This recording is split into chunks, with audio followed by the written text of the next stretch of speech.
Saludo a Fabián Gómez, maestro en Seguridad Pública. Muchísimas gracias por estar con nosotros, Fabián. Hola Alejandro, buenas noches. Mucho gusto saludarte. Igualmente. Oye, veíamos estos índices que reporta la Secretaría de Seguridad Ciudadana. Evidentemente son positivos el hecho de que vayan a la baja temas como el feminicidio, los secuestros, como los homicidios. Pero ¿esto no nos habla también probablemente de un estancamiento en el registro de los delitos en este país? Mira, hay que entender muy bien cómo se realiza esta medición, en qué contexto la estamos llevando a cabo, sí, y entender bien los números. Mencionas la disminución del feminicidio, sin embargo, hay que leer la cifra completa. Específicamente en el feminicidio tenemos un gran problema para tipificar el delito. Pareciera que para las autoridades ministeriales no es sencillo tipificar el delito de feminicidio. Entonces tenemos que ver la lámina completa, porque cuando miras, hay 362 homicidios de mujeres, de los cuales solamente se presenta un tanto como feminicidios. Estamos hablando de 95 feminicidios. ¿Qué te dice? Que las mujeres siguen muriendo, sin embargo no se tipifican como feminicidios. Entonces, entendiendo el contexto, quizás no vamos a la baja en feminicidios, simplemente estamos tipificando de manera errónea los feminicidios. Oye, ¿entender, Alejandro? Sí. ¿Perdón? Sí, esto te iba a preguntar que si esto podríamos llevarlo a otro tipo de delitos que además al final del día no se registran porque no se abrió la carpeta de investigación como se tenía que hacer o simplemente porque el Ministerio Público estaba cerrado con la pandemia.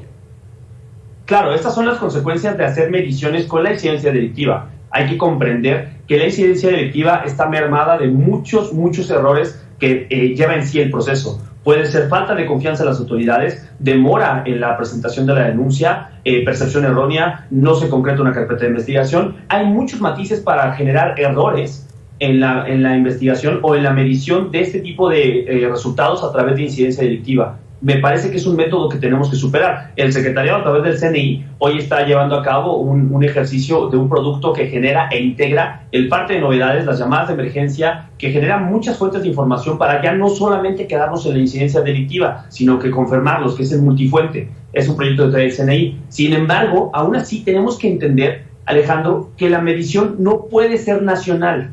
La medición tiene que ser por entidades, tiene que ser por estados, porque también los homicidios se concentran en unos cuantos municipios, no se concentran en todo el país. Estamos hablando de que los municipios, 15 municipios del país concentran cerca del 27% de todos los homicidios dolosos, 15 municipios. Entonces, esta medición no puede ser nacional, no puedes hablar de una baja generalizada también, porque como tú lo mencionaste en un inicio, estamos hablando de un confinamiento. ¿Y por qué te demuestro que esta medición está viciada por el confinamiento? Porque si tú te das cuenta, las mayores disminuciones se dan en robo a casa-habitación, que es un delito que se ejecuta principalmente cuando no hay nadie en casa. Se da la disminución en robo a comercio, también drásticamente, porque estuvieron cerrados los negocios. Se da la disminución de robo de vehículo automotor, porque no hay vehículos en la calle. Hay una disminución considerable de vehículos porque hay mucha gente trabajando desde casa. ¿Por qué? Porque no hay niños en la escuela, porque no hay universidades, porque no hay actividad. También se da una disminución considerable en el robo a comercio, porque no había comercio, no hay negocios abiertos. Apenas empieza a normalizarse un poco la actividad. Entonces, con esto demuestro que está un poco viciada la información. No la información, sino la actividad y la disminución se debe, podemos encontrar una causa en el confinamiento. Sí. No encontramos una estrategia clara para la reducción de la incidencia delictiva. Y lo que sí es preocupante, es el incremento de los delitos de violencia familiar, porque eso nos habla de que el confinamiento también incrementó y nos proyectó la violencia que viven las familias al interior del hogar.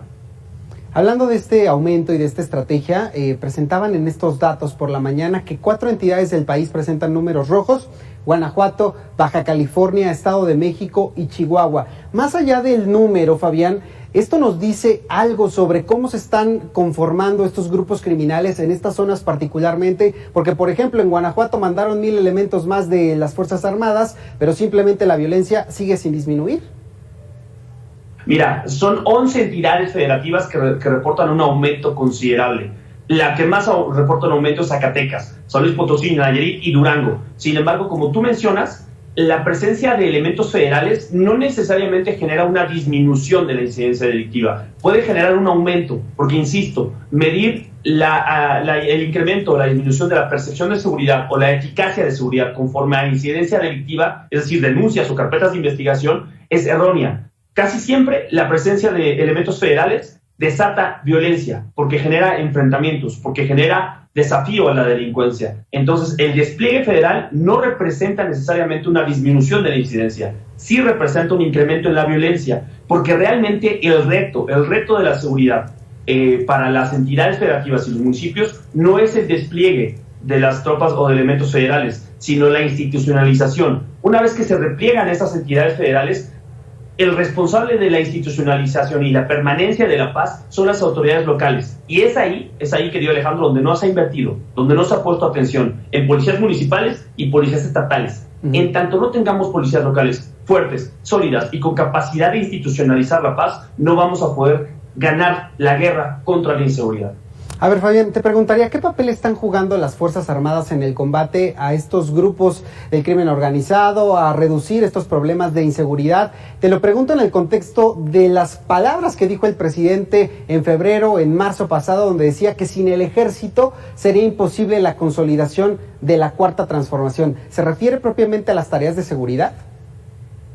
Muy difícil, Alejandro, responder eso, específicamente el tema de seguridad, porque el ejército hoy viene acompañando toda una serie de tareas, no solamente de seguridad, sino que estamos hablando de que todas las áreas estratégicas, las Fuerzas Armadas hoy están marcando una agenda, hoy están siendo incluidas incluso en el tema científico, incluso en el tema de transporte, en muchos temas. Sin embargo, te quiero decir algo, el despliegue federal, como lo hemos mencionado, sí garantiza la equidad o la capacidad de fuego en contra de los grupos delictivos, en contra de los grupos delincuenciales. ¿Por qué? Porque como tenemos policías débiles que no le hemos invertido, generamos una brecha que solamente las Fuerzas Armadas y en este caso la creciente Guardia Nacional tendrán capacidad de llenar, siempre y cuando simultáneamente fortalezcamos a las policías locales, porque si no va a ser un salto al vacío, Alejandro, y vamos a seguir viviendo lo que hemos venido viviendo los últimos 12 años o 18 años. ¿Coincides con esta visión de que el despliegue de las Fuerzas Armadas al mismo tiempo ha debilitado también a este fortalecimiento de los policías locales, de estas policías que en lo pequeño se enfrentan a muchas cosas tan básicas como simplemente no tener herramientas para poder trabajar? Mira, ahí son cosas muy distintas, Alejandro. El hecho de querer responsabilizar de todo al gobierno federal o al presidente de la República es un grave error. Tenemos que exigirle a nuestros alcaldes, presidentes municipales y gobernadores que cumplan su obligación, que es una obligación coordinada, que es una materia concurrente de la seguridad pública. Ellos tienen la misma obligación del presidente de invertir y dar resultados en materia de seguridad. No olvidemos que el gran grueso de los delitos son del fuero común. Los que más le duelen a la gente son del fuero común y son los que tienen la capacidad, las policías municipales y las policías estatales, de actuar. No todo es responsabilidad del presidente, no todo es responsabilidad de las fuerzas federales. Hay que exigirle a nuestros gobernantes que le inviertan también ellos. Porque mucha gente dice, oye, es que si se le invierte a la Guardia Nacional o si se le invierte al fortalecimiento de las Fuerzas Armadas en tareas de seguridad, se va a debilitar a las policías locales. No está relacionado. Es obligación de los gobiernos locales, de los gobiernos municipales, invertirle a sus propias corporaciones y fortalecerlas. ¿Hay alguna entidad que esté en focos rojos en el sentido de que la policía local no pueda con esta responsabilidad de administrar las tareas de seguridad? Te lo pregunto porque veíamos en el Estado de México hace tan solo un par de semanas el tema de una emboscada a policías de una sola región. ¿Esa situación podría enfrentarnos o podría alertarnos de que hay entidades donde están completamente rebasadas? Difícilmente podemos hablar de que una policía estatal esté rebasada sin hablar de corrupción en cuanto a liderazgos políticos o de corrupción de elementos de seguridad. Es decir, yo no creo que ningún grupo delictivo haya rebasado a alguna autoridad sin que ésta la haya permitido. Yo le apuesto mucho a la lealtad de las Fuerzas Armadas, yo le apuesto mucho a la lealtad de las corporaciones policiales, yo sí creo en las policías y te digo algo, no creo que ningún grupo delictivo organizado haya rebasado al Estado en ninguno de sus órdenes de gobierno. Yo creo que en los lugares donde se ha desarrollado más la delincuencia es porque ha habido tolerancia, corrupción o penetración dentro de las estructuras políticas de ese municipio o de esa entidad federativa. El caso concreto que mencionas es un caso muy particular. Estamos haciendo referencia al Triángulo Dorado Mexiquense. Sí. Es el lugar donde convergen el Estado de México, Michoacán y Guerrero. Es una zona que pareciera indomable, pero que se mezclan muchísimos factores y factores que han demostrado que los propios presidentes municipales de la región han sido tanto ejecutados como encarcelados por vínculos con delincuencia organizada. Y aquí reafirmo, si una autoridad, ya sea política o ya sea de seguridad, no permite permite crecer a los grupos delictivos organizados, no hay forma en que ellos lo hagan por sí solos. Fabián, te agradezco mucho estos minutos aquí en Mega Noticias TVC. Alejandro, un gusto, muy buena noche. Buenas noches, tiene usted las reflexiones, ya sabe, puede encontrarlas todas en nuestras redes sociales. Vamos a hacer una pausa, regresamos con más información.